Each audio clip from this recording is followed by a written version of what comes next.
The 80s had the General. The 90s had John Gilligan. In the noughties, it was the reign of Martin Marlowe Hyland.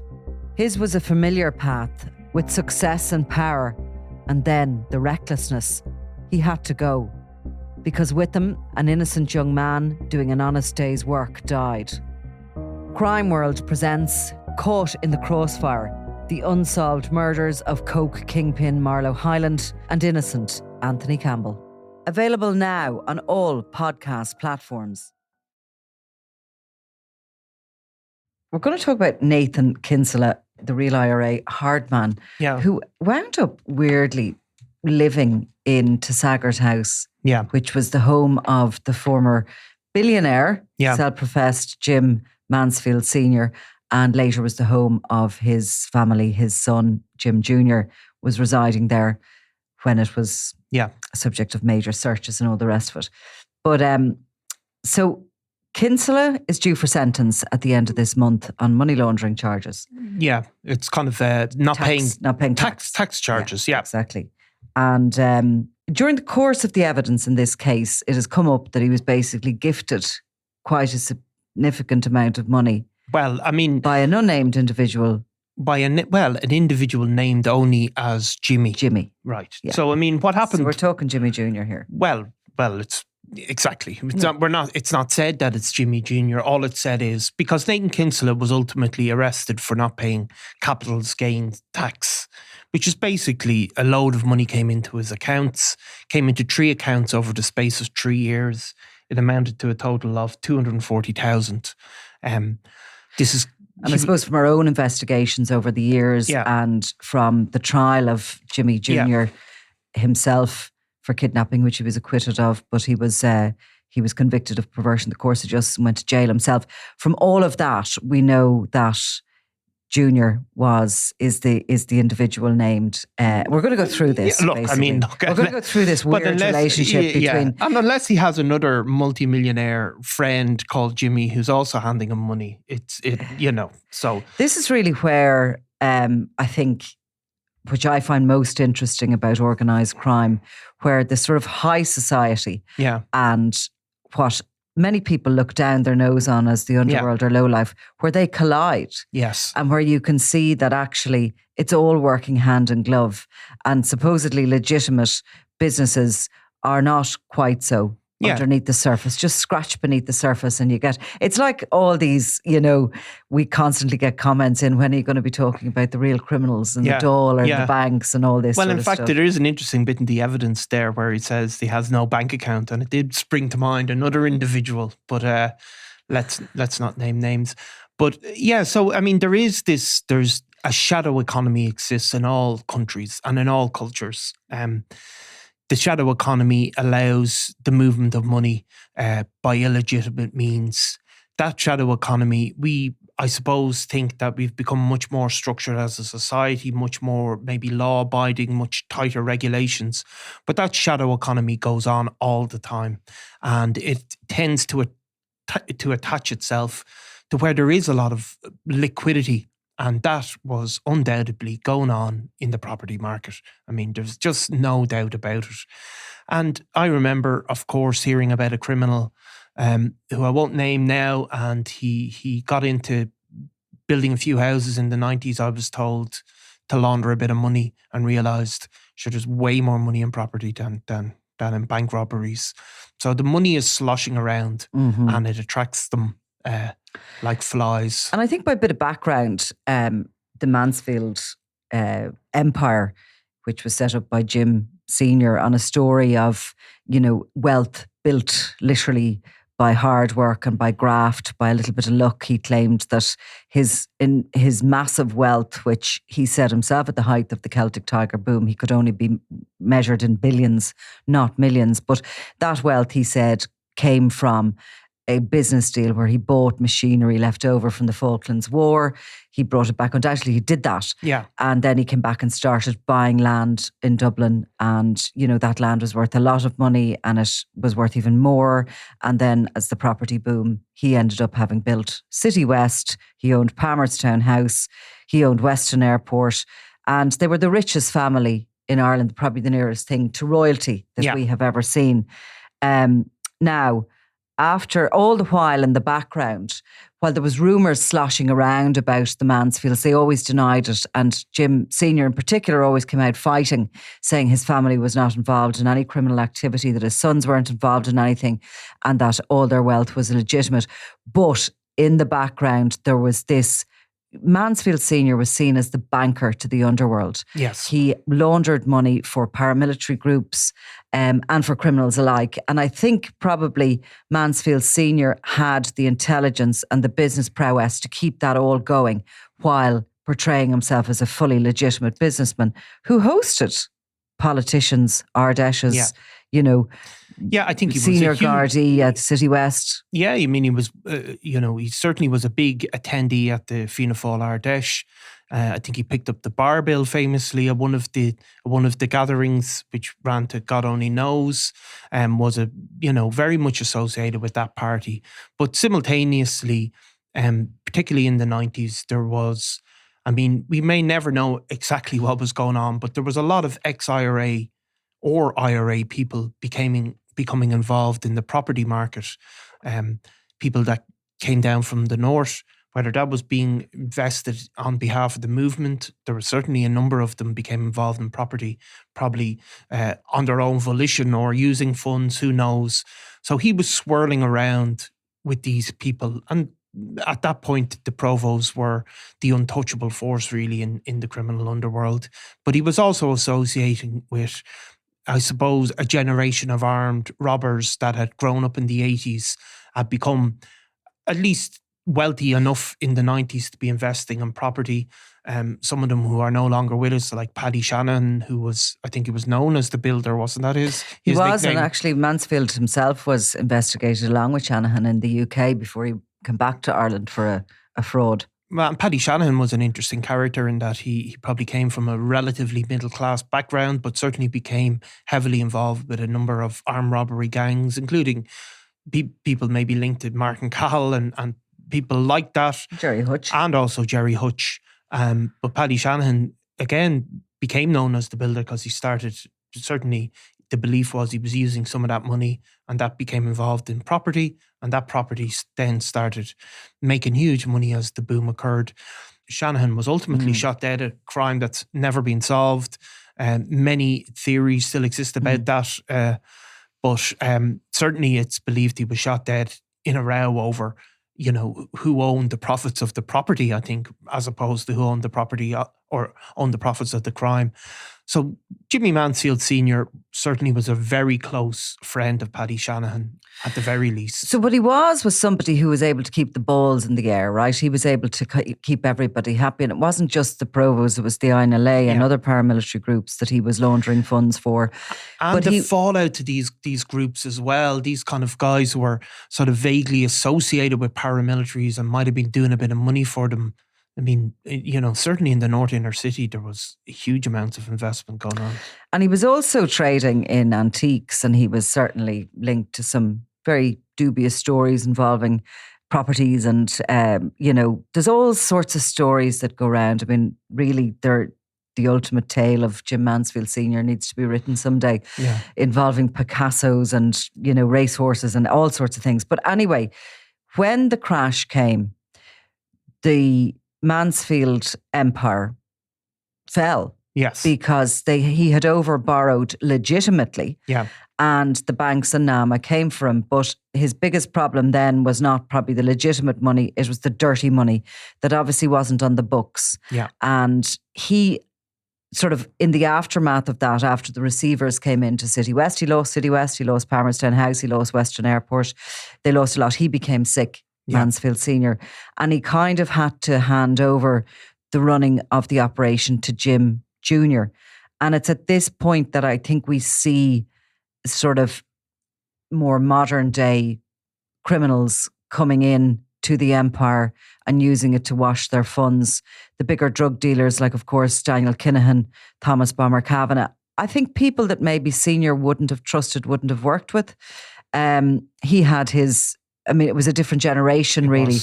But Junior sort of it was like as if he opened the doors of the mansion and all the vultures came in to pick on the bones of his late father, who was, of course, dying in Tasaggart House at a time when Junior had made such chaos of what was going on. So this is where enters the likes of Nathan Kinsella, because Jim Jr. had, in particularly in the case, we can talk certainly about the case of Daniel Kinahan and Bomber Kavanagh, because they had, and the High Court has heard, that they had delivered 4.5 million in suitcases to Jim Jr.'s home in 2009. And they had chosen the houses that they wanted to buy in City West, which were still being built. And the houses were to be put into their names. Whatever happened, Junior didn't do that. And when it went into receiverships, the home that they bought were gone too. Yeah. So they hadn't it. And in the end of the day, he decided that he was going to give them his mother's house in Coldwater Lake as part of his debt that he owed back to them. So that's one problem he had. But he also had problems with other people that he had who had invested money with him. And obviously that the money all had just washed into the receivership. There was a number of traveller criminal groupings, including Fat Annie Connors certainly was somebody that was in dispute with him and was claiming that he was owed money by the Mansfield, Jimmy Mansfield Sr., that he'd invested money and that he'd been promised this return. You see, when it all went into receivership, normally what happens, you owe the banks and the banks will take a write down on your debt and you get to pay. For example, it can happen, you just pay off 50% of your debt and the bank will wipe it off, but it just doesn't happen like that with the gangland characters. There's no write down that they're going to accept. Oh, no. So, and you don't have to watch drama just to know that. You can hear it in the real world all the time. But as this sort of scenario goes on, as Mansfield Sr. gets sicker and less able to try, and he's also trying to, he's trying to get his empire back. He's identified certain, sort of Paddy Riley's field. He's identified some strips of land at City West, which he's using as a ransom deal. He's trying to have friends buy back certain properties and assets that he can sort of reestablish the empire and obviously, leave a legacy that he always believed he would. And at the same time, in another part of the forest, you have the likes of Alan Ryan from the Real IRA, and that grouping are extorting criminals in the drug trade, and they're also sort of offering themselves up as security. And I think this is how Nathan Kinsella comes to set foot in Tasaggart House, the Mansfield mansion, because of course one of the many groups that Mansfield Jr. hires in order to keep himself safe and to keep the wolves from the door as he's trying to raise funds by various different ways to pay back all these criminals who are out for his blood, are the Real IRA. Yeah. And, evidence was heard during his case when he was tried for kidnap and acquitted of that, but convicted of the conspiracy to destroy the evidence, basically. There was CCTV destroyed and he was convicted of that. And it was during that trial of his that a former employee of his father's, a man called Martin Byrne, who was the former head of security at City West, that he had gone into the witness protection programme because he had been attacked by an INLA group led by Desi O'Hare, who had kind of come in to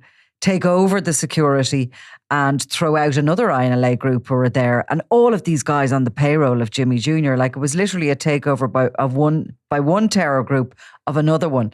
And Martin Byrne got caught in the middle of it and he got beaten and kidnapped and went state witness. But the evidence he gave down at the Mansfield trial was extraordinary. Yeah. And he talked about when Alan Ryan dies, 2012, that Jimmy Jr. wanted to go to his funeral because he was one of his staff and he was paying him, he says, Byrne said, $2,500 a week at that stage to look after his security. Byrne says that Mansfield was told, don't go to that funeral, don't be seen at that, that'll become a news story in itself, and that he had to be really pushed not to attend, that Byrne himself went to represent Mansfield at it. In the years that followed, Nathan Kinsella was kneecapped, wasn't he? Or he had there was a shooting incident. No, in November, he was kneecapped in November 2012 after Alan Ryan died. There was, certainly Big fallout. there was a big fallout, but there was an internal investigation basically by the Northern Command of the real IRA, who determined or decided that the Alan Ryan and his crew had not been handing over the money they'd been receiving, or certainly not been handing over at all. And they kneecapped a couple of Alan Ryan's closest associates, one of them a guy called Fat Dickie Smith, who was ultimately killed, not by the IRA, by a local gunman in part of North Dublin. But also Nathan Kinsella was kneecapped. He was shot in the knees. He ended up in hospital in somewhere around in Ballyfermot, and then refused to give a statement. After Alan Ryan had died, if people remember, there was a huge political controversy because he was given this colour party funeral. At one point, his coffin was taken out of his house and a volley of shots were fired over it. Although those scenes have been, relatively common during the Troubles in the North, they'd rarely happen down here, and certainly post-ceasefire, they'd never happen down here. And the fact that they went on, it caused great political outrage. And in the aftermath, a number of people were arrested, including Nathan Kinsella, in connection with that kind of colour party and that investigation.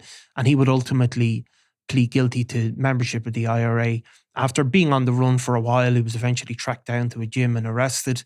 And he served a couple of years. I think he got 2 years in prison after pleading guilty to that charge. And of course, after he served his sentence, Nathan Kinsella came out and went straight back to City West at his Saggart house.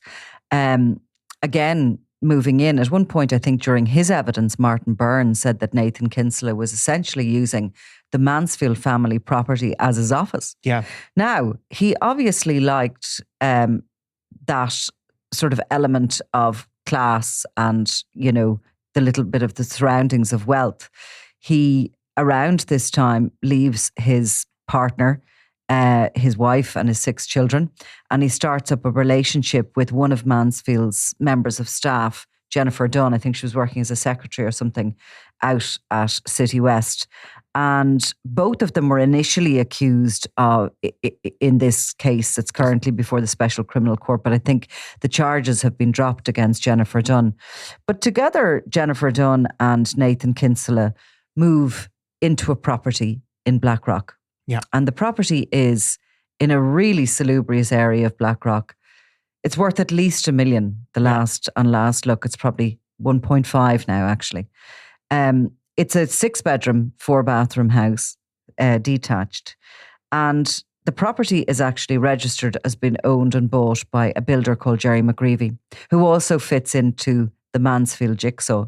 He's one of the investors that's brought in after the empire goes into receivership, and he's an investor who helps purchase the 3 assets that Jim Sr. has identified. Finstown House, he was actually involved in the purchase of Paddy Riley's field and other houses in the City West area. But he's one of those investors that comes in and buys up that field. The story goes that he, along with another investor, were to buy it, that Jim Jr. agreed to a monthly mortgage, I suppose, to them. And when the time was right, that they would sell it back to him at a particular cost. But Mansfield Jr. didn't keep up his side of the bargain. He didn't pay back the mortgage as such. And another row ensued there. And there was all sorts of other allegations of some of these paramilitary heavies were trying to put pressure on this builder. But they all wash into this in the same circles, And here's Nathan Kinsella living in this property in Blackrock. And, that property was raided a number of years ago, and there was all sorts of documents taken out of it. And the locals, like the neighbours, were pretty shocked. It's not the sort of stuff that they see around there. But he's continued living in it. And I noticed that the house has kind of come into this case. Yeah. Well, I mean, I think the case is, it really focuses on this 230,000. And that's over a 3-year period from 2018 to 2020. And this money washes into 3 accounts. But that's well after the period of time we're talking about. And I have to say as well, like, it's kind of well after Nathan Kinsella's criminal peak, if you want. So you do wonder What level of protection? So let's just have a little timeline for ourselves here, first of all, okay? Yeah. So 2009-10, things go wrong in the Mansfield empire. At that time, the Alan Ryan crew are coming into their peak. Like, they're the most dangerous operation in Dublin. They've struck this terrible fear among even hardened gangland criminals. So 2011, say, for example, is in around the time that we've been given evidence that Jim Jr. is paying the real IRA, Alan Ryan, $2,500 a week. Yeah. And Nathan Kinsella is operating with them. They're in and out of the house. Yeah. They're visitors. 2012, Alan Ryan is killed. Jim Jr. wants to go to the funeral, is stopped by Martin Byrne. Nathan Kinsella then is shot. Nathan Kinsella shot. Kicked out of the real IRA. He eventually goes to prison. When he's in prison, he's in Portlaoise, but he's not housed, at least for most of the time, he's housed with the regular prisoners because the IRA don't accept him in at that point. He comes out to a different world. 2015-ish, we reckon he's coming out. He goes back to Tasaggart. He's in and out of that property. It was 2015 that Jim Sr. had passed away. And around that time was when the Gardaí raided. In actual fact, the Garda raided the Tasaggart house, Mansfield's property, a year to the day that the father had died. It was the anniversary, which was one of the many complaints that Mansfield Jr. made when he wrote to the Taoiseach and others to say this was an outrageous thing that had happened to him. So there we are. He starts a relationship, Nathan Kinsella, with Jennifer Dunn. And I think around 2018, they move to that property in Blackrock or thereabouts. That's in around the time I'm starting to get information on that. Yeah. So there's still disputes There's still going something on. going on there. And I mean, those charges, it's interesting, 2018 to 2020. Yeah, and that's what that refers to. And that's obviously And Mansfield Jr., Mansfield Sr. is long dead at this stage, but Mansfield Jr. is heading to court. He's heading to court, but at the same time he's heading to court is telling the world and anybody who'll listen how he's going to be cleared, how he's going to sue the state, he's going to get a fortune. He is absolutely in the clear. He goes through a very lengthy trial in the Special Criminal Court. It was one of the longer trials in recent years. And ultimately he gets found not guilty of the more serious charges, but still ends up in prison in connection with the destruction of this CCTV evidence. That's in January 2022. From prison, I don't know who else, but certainly the Sunday World are one of a number of people, because of course Mansfield Jr. had been threatening this, legal case against myself and the Sunday World for years, because everything that had ever been written about him was untrue. He had nothing to do with criminals, all the rest of this. His house of cards has fallen here. He's been convicted and the Criminal Assets Bureau are now investigating him because they believe that he laundered money for the Kinahan network. Yeah. And sure enough, the proceeds of crime case taken finds that is the truth, that he did launder that money. So his image, his reputation, etc. is gone. But from prison, he writes to the Sunday World, to the lawyers of Media House, and says he's dropping that legal case. Yeah. And he wants to drop it and he wants to come to an agreement for all the legal costs that we've had. So he agrees to hand over a small amount of money to a charity of our choice. But he also says within that letter, within that legal, when he reaches out essentially because he wants this case to be dropped, he says in it that he's bankrupt. Yeah. He has, in the meantime, I think, tried to begin again as a builder, hasn't he?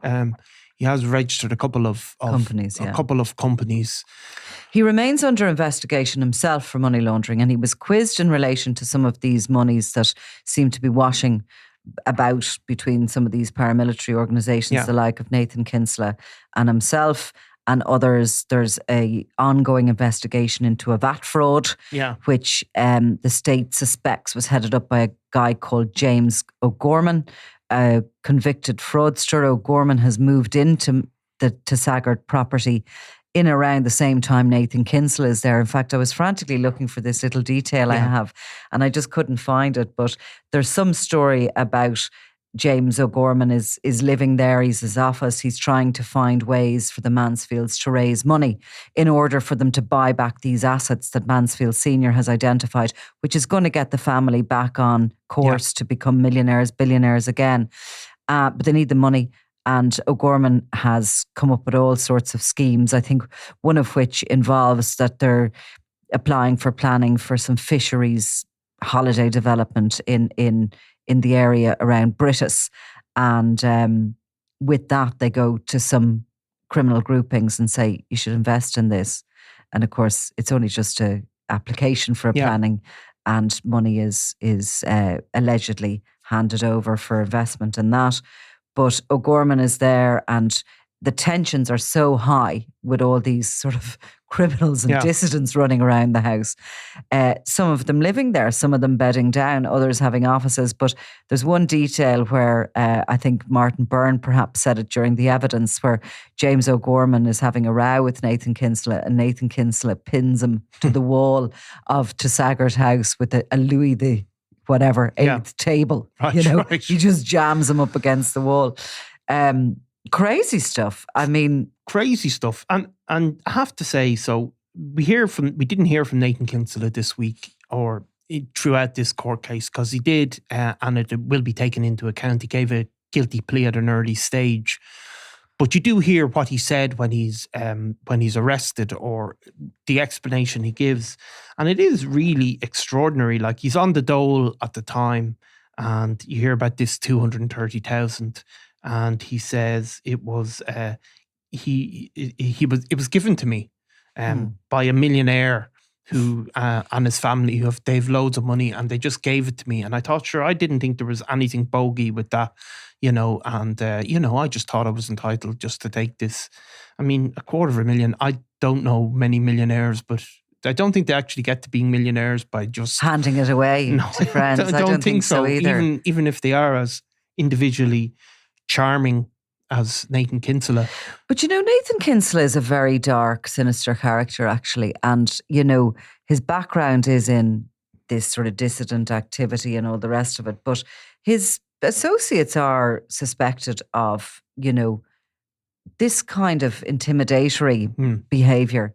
I know certainly a businessman that he had an affray with, he and his associates would be suspected of firebombing a car outside a house, scary stuff like that, stuff we spoke to that individual about. If you look at Nathan Kinsella, I mean, whatever, he's 45 years old now, so he's a peacetime soldier, as they call them. Yeah. I mean, he was not alive during the height of the Troubles. He came to prominence in the Dublin Brigade of the Real IRA at a time when the ceasefires were ongoing, and the Real IRA really weren't engaging with the British forces. Of course, there have been incidents over those years, but for the most part, the people in the IRA members in the 26 counties, what they were really were extortionists, largely. And he grew up probably taxing drug dealers and businesses. I mean, that's the dissident activity he did, and he's carried that on. That is how he's made his living for 2 decades. Bullying, really, because to some extent these groups don't have as much power as people think, but they have the ability they know how to threaten, and they know how to scare the life out of people, and people, presumably even the people that were dealing with Mansfield, were very, very scared of these guys.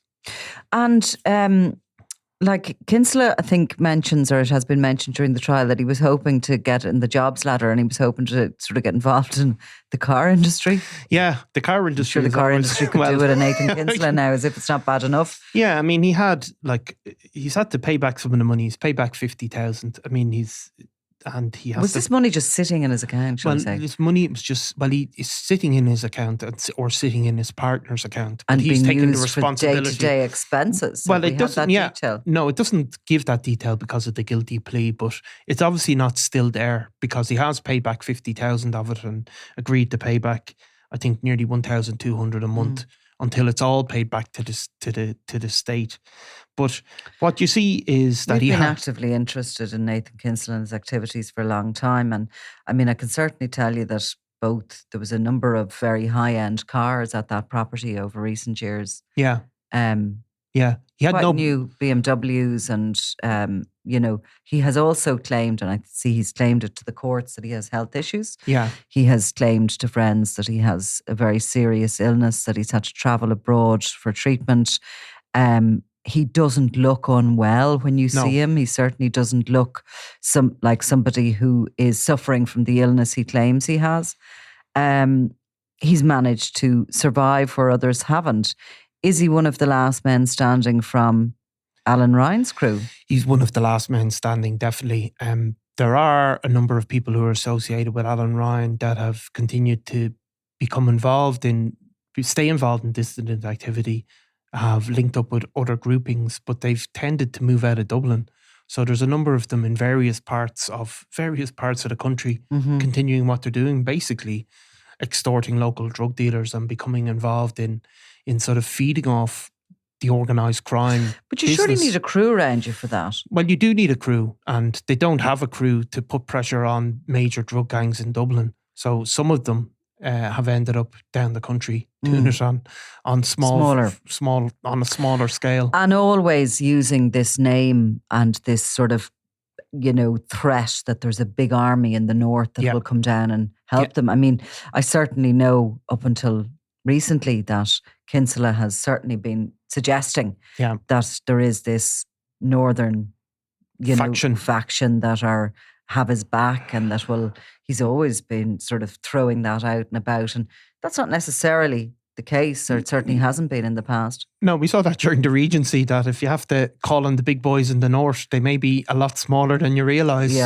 They weren't as capable of carrying out, or as willing to even attempt to carry out, some of the things that look, the Provisional IRA shot fear through all criminals in Dublin because they were so much more serious and organised than the criminal gangs. That's completely flipped on its head now. There's a number of criminal gangs operating in this country that are far more better resourced, far better organised, far more capable, have far better intelligence, have links into civil society. Whatever corruption they've managed to embed, and where once the IRA could say the same, I don't think these dissidents. I mean, I think in particular the new IRA, and we've spoken about them recently, but it's almost this situation like the Emperor's New Clothes. And I think between the Lyra McKee trial, that's a Diplock, and I think the situation with Dennis McFadden, and when you look at the guys down here, the likes of Brainy and McGrath and others that are, I think there's only 4 of them left in Portlaoise prison. Yeah. Certainly of the Butterley killers, there's only 4 of them. Actually, one of those that was convicted of the Butterley killing was an associate of Alan Ryan. His name Dean Evans. Exactly. And Dean Evans is also kind of disassociated from. But you sort of, I suppose, you take them as individuals, and they're such a far cry from the Provo elders, who really had, can never agree with the violence. They certainly were on a wartime footing in their minds, and they were trying to improve, and they were in a war situation, they believed, to improve things for the generations under them. I mean, I think that these new IRA and a lot of these dissidents are just in it for themselves, to line their pockets, and they've shown that again and again. And they're behaving like drug dealers. They're driving the flash cars. They have the women. They're Instagram gangsters, a lot of them as well, and they're just quite ridiculous. Like, I mean, I'm sure the old Provo command would look down their noses on them and totally disassociate from them. Well, they do look down on them. I suppose the dissident operation looks very amateurish. We have seen, of course, with paramilitarism in Ireland and physical force republicanism, as it's called, that has happened before in times like maybe in the 1940s, the beginning of the 1950s. The IRA were, on the edge of not existing. And it was the political circumstances gave rise to it again. If the political circumstances don't change, or unless something really happens in the north, and these things can go backwards, you'd have to wonder in a couple of generations what will be left of the IRA. And no doubt there'll still be people going around claiming to be in it, but their future is not guaranteed, I have to say. The question remains why Jimmy was still handing out Nathan Kinsella money in between 2018 and 2020. Well, it's obviously because he's just a really generous guy. But funny enough, and I'll just throw him a bone, Mansfield Jr. here, because I did hear from somebody. There was a series of photographs we actually had when Samuel Mansfield was racing in Mondello Park, and the Mansfields had, a corporate box, and friends came and whatever. And when we looked back on the photographs that were taken, we realised that Jim Jr. is on the balcony in conversation with none other than Nathan Kinsella. We didn't realise actually when those photographs were taken that we had them together. Yeah. So yes, we had them together. And I was just speaking with somebody who was connected with some of the Mansfields. And this individual said to me that Samuel Mansfield was absolutely incensed about Nathan Kinsella, and he felt he was taking advantage of his father's, what he called, good nature and vulnerability almost. Yeah. That vulnerability has been put forward in defence on a number of occasions in relation to Mansfield Jr. At one point it was said that he had a low IQ. Struggled with issues to do with literacy. And understanding and all this sort of stuff. But certainly there was a sense from this contact of mine that his son felt that this guy was taking advantage of his father. I wonder why it continued to hand money out to Nathan Kinsella with all his mates from the real IRA, 6 foot under. Yeah. What army has he backing him? He has alienated himself, I think, from his own movement. Bar maybe a couple of lackeys he'd have. Yeah. How is he still a powerful force, and how is he still living in a home that doesn't belong to him in Blackrock? And what happens to him on the 28th of June when he's sentenced? He is likely to get a custodial sentence given his background, his previous convictions, is he not? Well, he actually doesn't have that many convictions. He has that one conviction for membership. He has a number of road traffic accidents. So he doesn't actually have a huge amount of convictions. He has given a guilty plea at an early stage, and it might be argued that the crime is of a financial nature. So it's not. Well, I do think that the courts have been taking heavy-handed money laundering of recent times. I think there's been a general sort of acceptance that it facilitates organised crime, and that organised crime cannot exist without money laundering. So in his case, it's a sort of a tax-focused. Yeah, it's the actual charge relates to failure to pay capital acquisitions tax, which is basically if you get a gift, you have to pay tax on it. And is that a lesser sentence than a money laundering? I would think so. So exactly the same thing arises. We haven't heard anything from Jimmy Mansfield Jr. since he was released from prison. In the run up to his conviction, he did a number of interviews with a number of people. A lengthy interview with a business publication where he went through everything, proclaimed his innocence, and spoke about his, what he was describing as being victimized by the state. So I don't know where the Mansfields and where it all comes from Jimmy Mansfield Jr. and his associates. But it's probably not surprising that we're hearing very little from him. Maybe we should give him some financial advice. Stop paying those bills. Everyone's dead. What's going to happen to you? No, but on a serious note, I know that Jim Mansfield Jr. remains under investigation for a number of different probes. And you find that these investigations into finances and, deeply into sort of that sort of money laundering end of things take years and years. The economic...